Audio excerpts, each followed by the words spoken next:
Hello, everybody, and welcome to another episode of the Law of Business podcast, where I interview entrepreneurs that can help you to start and grow your business. I'm Jamil Jama, and our special guest today is Michelle Evans.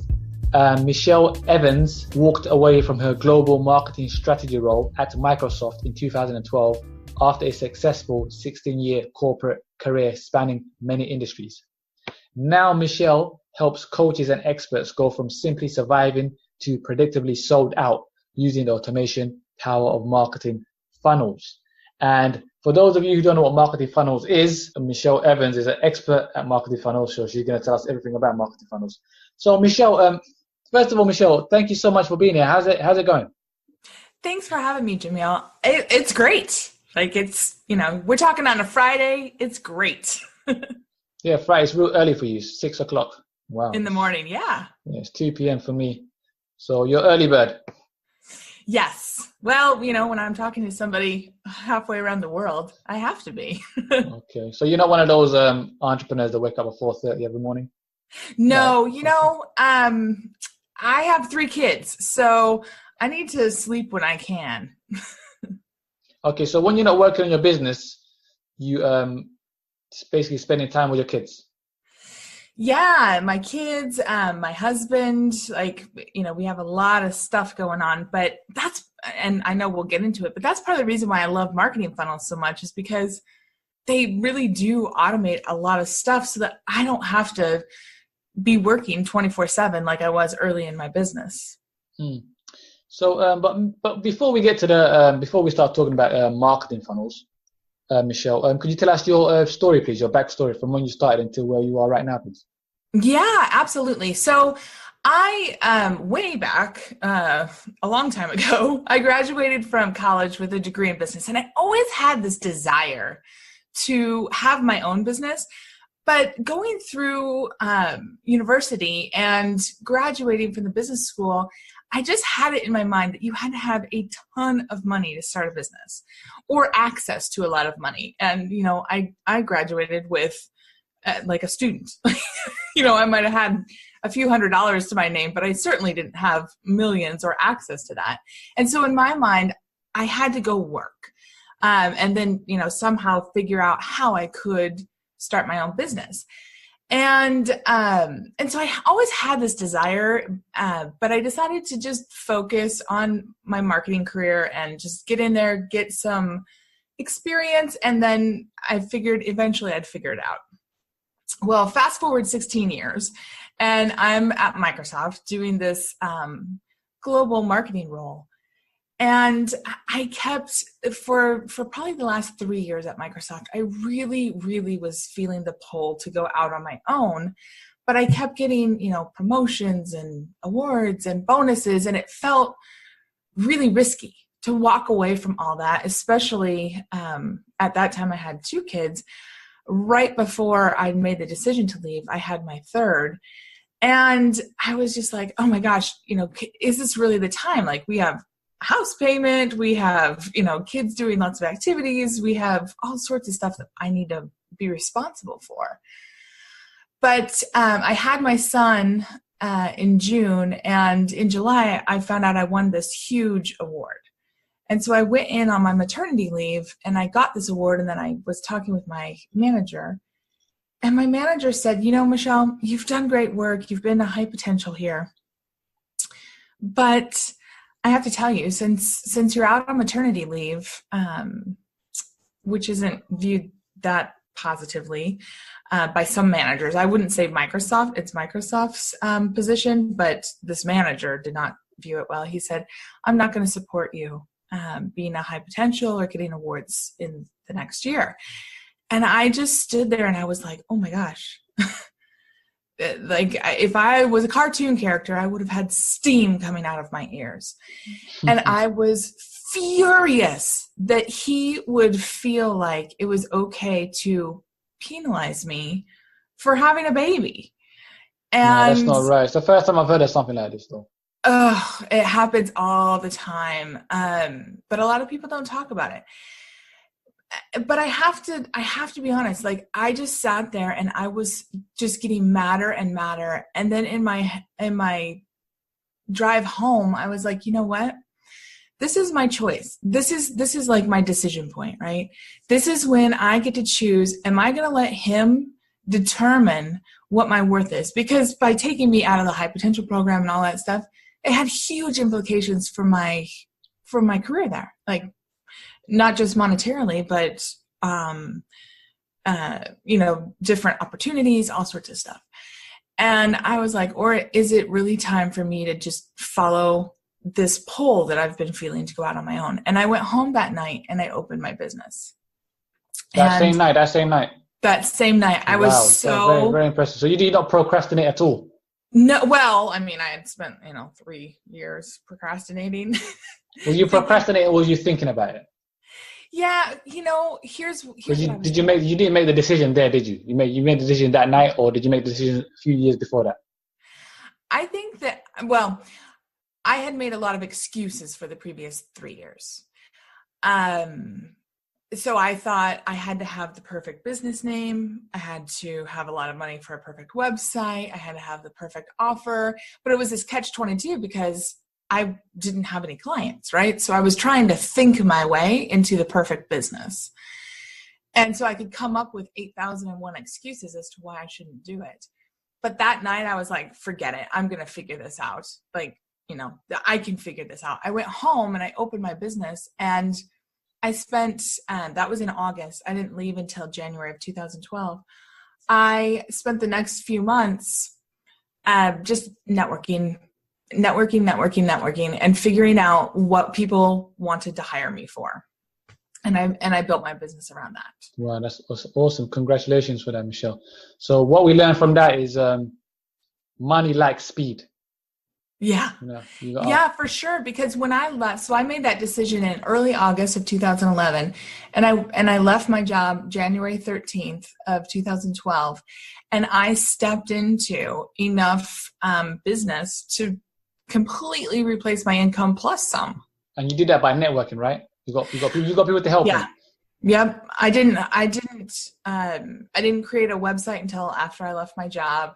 I just literally started going and having lunch with people and saying, hey, if you were to hire an external consultant, what would you hire them for? But during this time, I should back up a little bit, Jamil, because before I made that decision, I had gone through this whole training and certification program to become a coach, like a professional coach, and an executive coach. And I was using those skills in a lot of the work I was doing at Microsoft, but I was like, you know what, I could use that as well. So when I left Microsoft, I did 2 things. I did marketing consulting, and I also did coaching. So I was building like 2 businesses at once, and that was insane. That's cool. Just curious, did you meet Bill Gates? Did you ever get to meet him? I didn't. I definitely met Steve Ballmer a number of times, but I never met Bill Gates. Or Paul Allen. You never met Paul Allen either?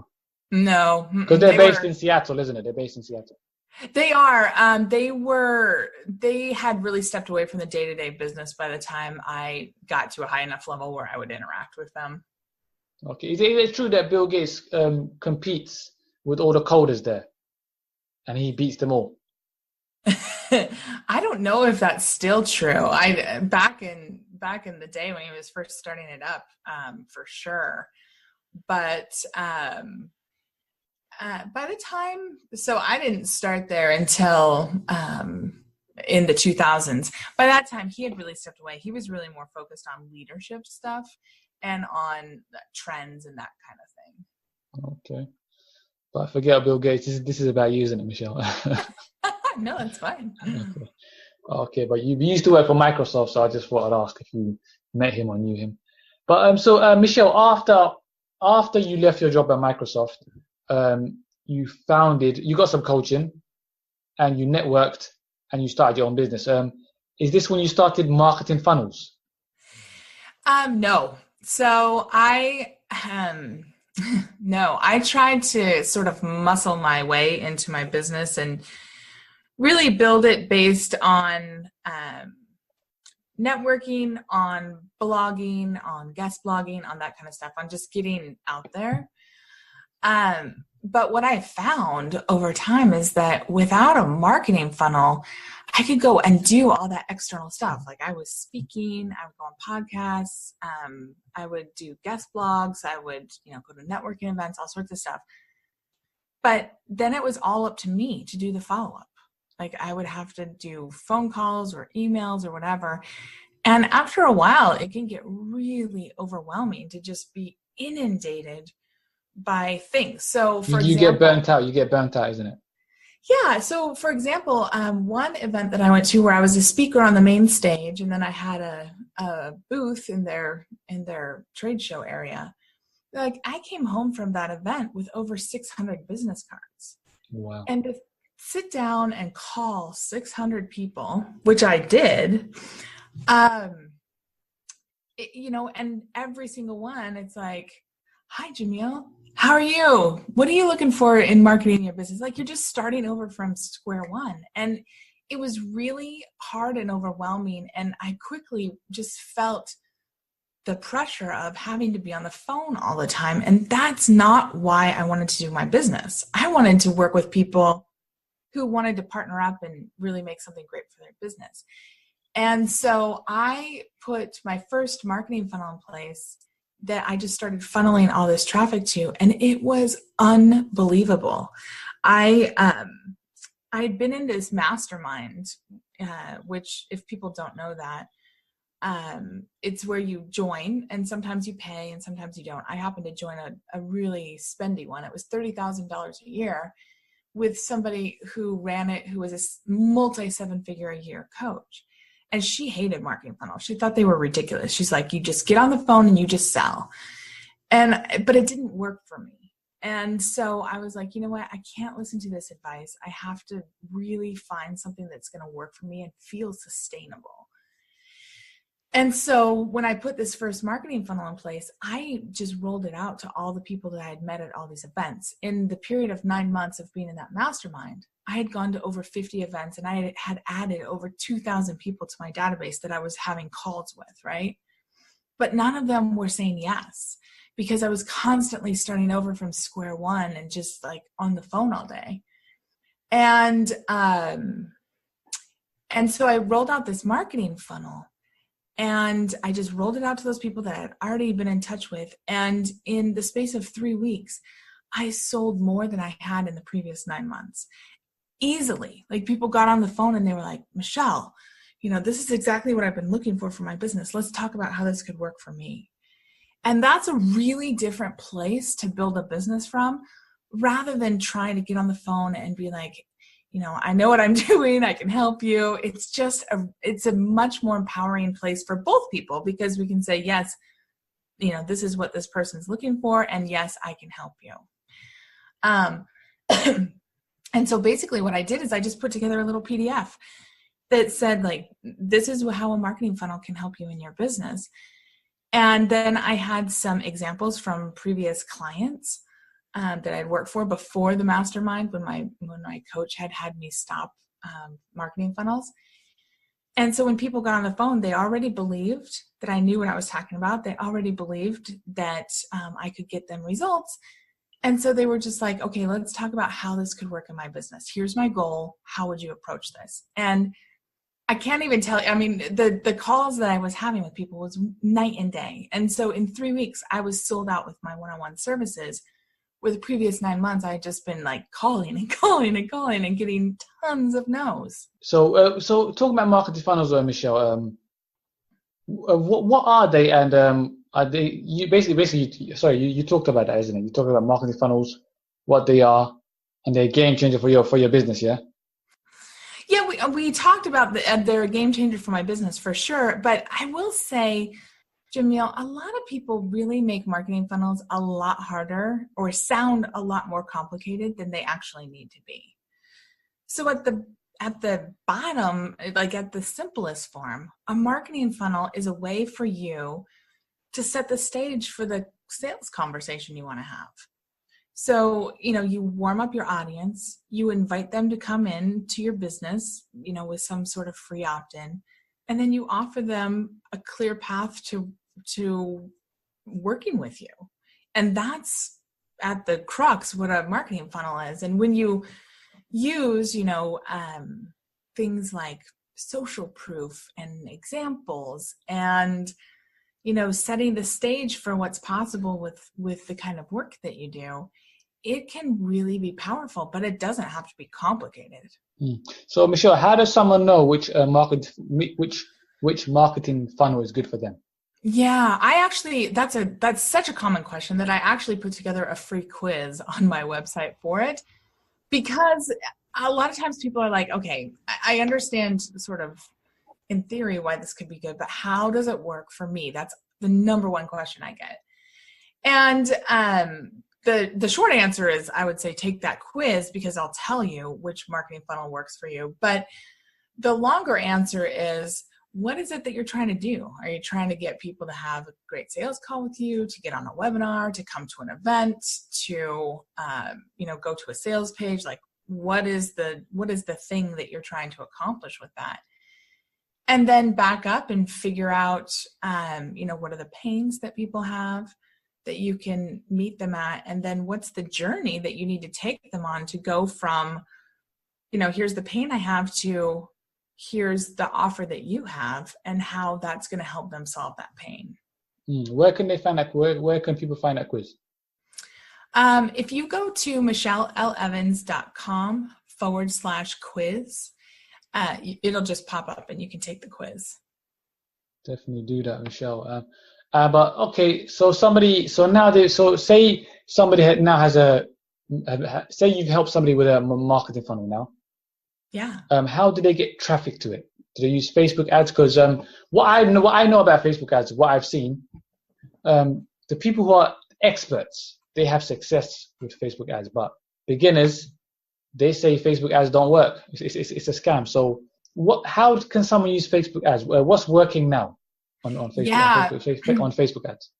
Yeah, so I do Facebook ads for my clients who actually have a funnel, because I have to be honest with you, Jamil, if you don't have a marketing funnel, Facebook ads can be a giant money suck. Like, you can waste so much money, because nobody who isn't already warmed up and ready to buy, just about nobody that you put your ad in front of is going to want to buy, unless you're selling something that's like $10 or $15, and then you'll probably be upside down on your Facebook ads. So Facebook ads definitely work, because all the experts say it works. The people who are struggling are the beginners. Yeah. So it's because they're doing something wrong. It's not always that they're doing something wrong. In fact, a lot of times people who haven't run Facebook ads before, they're following all the great advice and they're trying to do stuff. But what happens is, with Facebook ads, there's actually 3 phases. So you have to approach Facebook ads the same way that you would a marketing funnel. In fact, that's why they work so well together. So you need to go out and you need to create an audience that's at least familiar with who you are. And I call that the warm-up stage. And in the warm-up stage, you're not actually asking them for anything. You're not asking them to opt in sometimes.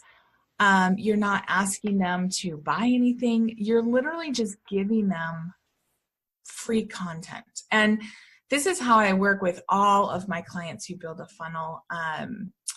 If they want to do Facebook ads. Now, some people want to fill their funnel by speaking or by other means, but Facebook ads are by far the fastest and easiest way, because you're in charge of who you get in front of, when you get in front of them, all that stuff. But what we do a lot of times is, in the warm-up phase, we'll put together either some really great blog posts or some videos where we're giving some tips that meet our audience at where their pain is.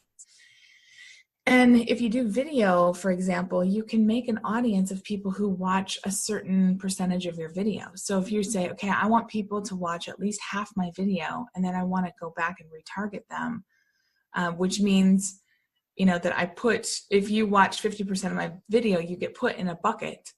And I can say, okay, for everybody in this bucket, go give a different Facebook ad to them. And that's when you go from the warm up to the invite them in stage. And at the invite them in stage, you're offering, a quiz, a PDF, a video series, something that they're going to give you their email address and their name for. And for some clients, we have to test out, 5 or 6 different opt-ins before we hit on the one that really works. And so with beginners, a lot of times, they want to spend $200 and get return. And I'm always like, you can't, that's just not how it works. So maybe, Michelle, maybe are they learning from the people that are not having success on Facebook ads? Would you say are they learning from the wrong people? Possibly. There are some people out there who do not talk about the incredible importance of talking to a warmed up audience. So if you try to go out to a whole bunch of strangers who've never heard of you, who've never seen your business, who have no idea what you stand for, and you're saying, hey, buy this thing, they're going to ignore you. They don't know who you are. They don't know why they should pay attention to it. And the same thing goes for a free opt-in. Like if you go out to strangers and say, hey, I have this great quiz, but they have no idea who you are or why they would even want your quiz or your PDF or your video series or whatever, they're going to ignore you. So it's really important to take a small bit of your budget and warm people up so that they have an understanding of why they would even want to engage with you. And not many coaches, mentors teach that, right? No, they don't, but it's what the people who are getting a lot of success, it's what they're doing on the back end. But they're not talking about it. They're not talking about it. Yeah, they're not. But you teach this stuff, yeah? I do, because I have wasted thousands of my own dollars. When I was first learning how to do Facebook ads, I was like, how are people getting these results? This is crazy. And then I figured out, like, you have to do Facebook ads in 3 phases. You have to warm them up, you have to invite them in, and then the people who are warmed up and invited in, those are the ones that you retarget for sales messages. Otherwise, you're just kind of blasting and hoping somebody's going to whip out their wallet and buy from you. And you warm them up with content marketing, right? Yes. Yeah. Like what Dan Locke does. You must have heard of Dan Locke. No, actually, I thought I knew lots and lots of people, but no, I don't know Dan Locke. He's a big YouTuber anyway, so he does a lot of YouTube videos, and then you see a lot of his Facebook ads on Facebook. So he does a lot of content marketing and Facebook ads. He's having a lot of success on Facebook. Well, and that's the thing, is that really knowing the phases of content too, because that's another thing, Jamil, that I see people doing, is that they're trying to have a really in-depth conversation with somebody who doesn't know them, doesn't understand why this conversation would be helpful to them. And so they don't pay attention, and they're like, I'm giving away so much great content. Why aren't people paying attention? And so in the warm-up phase, I always work with my clients of keeping it really specific to a pain point that their audience has, because that pain point's what's going to get them to sit up and say, wait, I need to listen to what this person has to say. But first, their audience needs to know them, right? So they need to tell their stories, isn't it? They definitely need to share some of their story, and they can do that by identifying, 5 or 6 pains that their audience has, and then sharing their story about how they overcame that. So your story is your secret weapon, yeah? It truly is your secret weapon, because it's what people say, oh my gosh, this person understands me. Jamil understands what I'm going through, right? Yeah. And so they want to hear more from you because they feel like, okay, I'm not the only one who's struggling with this. He's struggled with this, or she struggled with this before, but she got through it. How did she get through it? That's what I need to know. And that's when the curiosity is piqued, and they're like, okay, help me understand how to get from where I am now to where you are. And another secret, what about focusing on marketing? Because if you're jumping from one marketing campaign to another, if you're doing so many different marketing, you're spreading yourself too thin, right? Yeah. So would you need to follow one course until successful?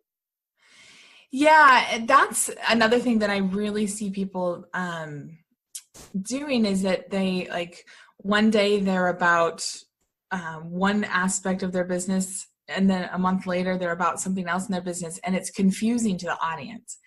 And so it's really important to have a focus, to really dive into, okay, here's how I'm going to serve my audience, and have a focused message that is consistent so people can go, okay, Jamil, you're about, the law of business, right? That's what you're about. And so, and for me, it's for marketing funnels. And when people know that, and then they can kind of lean into the content that you cover around that. But if if today I'm about marketing funnels, and tomorrow I'm about leadership, and next month I'm about something else entirely, like, people are going, I have no idea what she stands for. And so I can't get behind what she's doing. And Michelle, since some people are having success and some people are failing on Facebook ads, or in marketing in general, is there any magical marketing tactic that is guaranteed to work? There is no magical marketing tactic that's guaranteed to work. I will tell you though, if people are struggling, it's usually because of one of two things that I've found in their marketing. Number one is that they don't know the conversation that's already happening in their ideal audience's head. So they're talking over their audience. And so even if they're giving really great information and insights, the people that they want to serve, the people who they want to become buyers, clients, customers, they can't hear what you're saying because it's going right over their head and they don't see themselves in what you're teaching. So that's number one. And number two is they don't have an offer that people find valuable. That's not to say it's not a valuable offer, but how it's positioned or how it's talked about or how you sell it is not valuable. And I went through both of these things myself. Like, I had to go through this hard learning when I was doing all of those sales calls while I was in my mastermind. And what I found, a really great way to get around both of those issues is to do something that I call mini offers. Mini offers are just like little baby offers, right? To see what people really want to buy from you. Is that split testing? You can do split testing if you want to get fancy. But like for me, I just, I wanted to make a switch from just doing one-on-one work to having a course that I was offering on how to do marketing funnels. And in that I was like, okay, I don't know how to package all of this individual stuff that I do with clients into a course for lots of people. And so I started offering these mini offers of just testing what's exciting to people. So for example, one mini offer is, it's not live now. You can't buy it now, but it was doing a video review of one of your marketing efforts. So I would look at your Facebook ads, if you were doing those, emails, your opt-in page, your sales page, or your call page or whatever. And I would do a video review of it and tell you how you could improve it. And people went bananas for that. I only had that offer open for about 10 days because I had so many people who bought that offer that I was like, oh my gosh, I'm going to be doing video reviews for 6 months. And so I had to shut that one down, but I was like, okay, that's a winner. People want that. People get a lot of value out of that. But here's what I did, Jamil, because again, a lot of people are trying, just like I was early on, to think their way into a really successful marketing campaign or business. So here's what I did, is that I did these video offers, and then I offered people an hour-long call, 30 minutes for them to ask me questions, but 30 minutes for me to ask them questions about what's going on in their business and all sorts of stuff. And from that, I got the best market research ever. So first of all, these are people who actually did pay some money for this. So I know that they're buyers, right? They're not just people giving me their opinions. They're people who actually are investing in what I do. And then number two, we could have a really specific conversation around that offer and around why they found it interesting, what was valuable about it, what their number one question in their business was, what they struggle with. And from that, I got the best marketing language ever. And I didn't have to come up with that. I simply had to ask questions and listen. Jack Canfield talks about asking questions. I forgot the quote, but he said, ask good questions. Basically, if you want good answers, you ask good questions. Something like this. I forgot what the quote was. Yeah. But if you want good answers, you ask good questions. Of the right people. So, Michelle, you say on your blog, marketing without a funnel is like building your home on a sandy beach. You're starting at zero every single day. I've never built a home before. I've been to college. I did painting and decorating. I did carpentry. I did bricklaying and plastering, but they never taught us how to build an entire home. So my understanding of that, of your quote, is that you have to have a deep foundation, right? Yes.